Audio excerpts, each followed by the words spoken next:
Chicken soup ఎలా తయారు చేసుకుందామో తెలుసుకుందాం. మాకు వర్షం ఓ రేంజ్లో వస్తుంది. సో కాస్త వేడివేడిగా సూప్ చేసుకొని తాగాలనిపించింది. అందుకే వెంటనే వెళ్ళి చికెన్ తెచ్చుకున్నాం. సో చికెన్ని కాస్త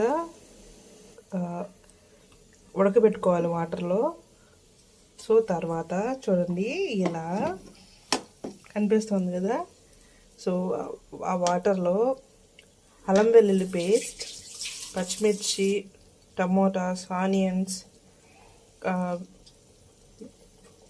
మసాలా పౌడర్ ఇవన్నీ కలుపుకొని సాల్ట్, కారం వీటన్నిటిని కాస్త వేయించుకొని తర్వాత ఇంకొన్ని వాటర్ పోసుకొని కాస్త చికెన్ ముక్కలు వేసుకుంటే సరిపోతుంది.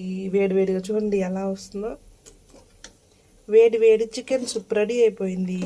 సో మీరు కూడా మీకు కాస్త జలుబు అలాగా ఉంటే ఇట్లా చికెన్ సూప్ అలాగే వెజిటబుల్ సూప్స్ ఇలా వేసుకొని చేసుకొని తాగితే వర్షాకాలంలో చాలా మంచిది వర్షం వచ్చేప్పుడు. సో ఇంతే friends, thank you. Please subscribe my channel chicken soup. Bye bye.